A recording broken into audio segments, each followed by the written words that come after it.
About a century after the Muslim conquest of Persia, a Zoroastrian Sasanian nobleman, Sama al-Khuda, would convert to Islam after seeking refuge with the Umayyad governor of Khurasan, Asad ibn Abdullah al-Qasri.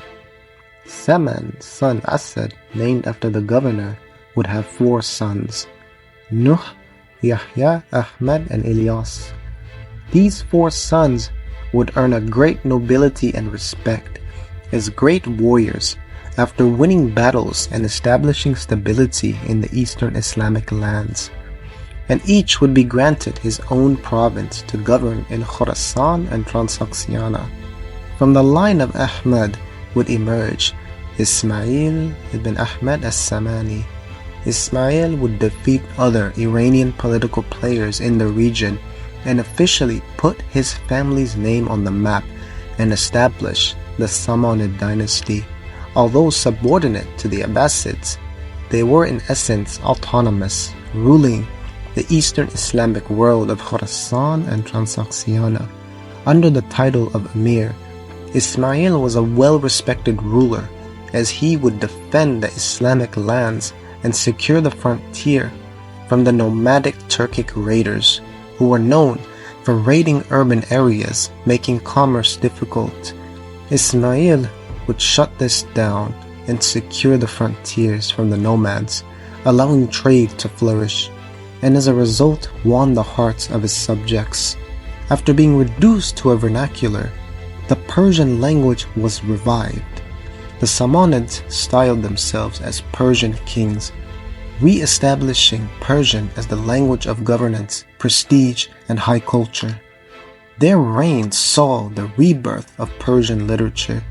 Their capital, Bukhara, became the city of the learned, and scholars from all over the Muslim world would flock to Bukhara to participate in the intellectual renaissance and the Persian revival.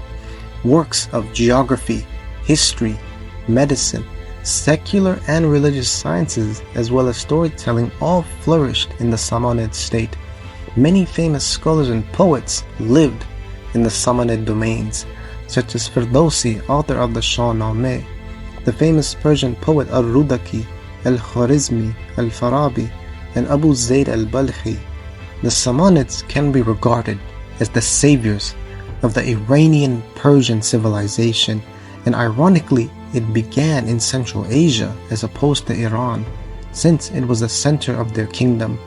Despite the Persian pride and re-establishing the legacy of pre-Islamic Persia, the Samanids patronized Sunni Islam.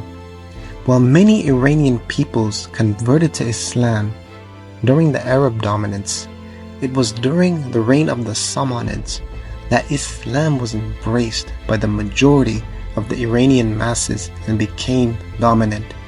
The revival of Persian naturally developed into a new Persian Islamic culture, which was more receptive to the masses, as well as the birth of the new Persian language.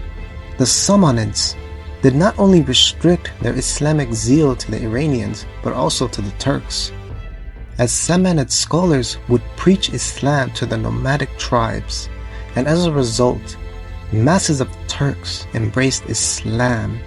The Samanids also raided Turkic territories for slaves to use them as their palace guards, as they could be more reliable than their local Iranian brethren. However, this practice would lead to their demise. A Turkic slave by the name of Sebuktigin, who was caught during a slave raid, would go through the Samanid system and rise through the ranks, and his own son Mahmud would succeed the Samanids and establish the Ghaznavid dynasty, who despite being Turks would continue the Persian revival and renaissance of the Samanids, and further spread this culture to eastern Afghanistan to the borders of India.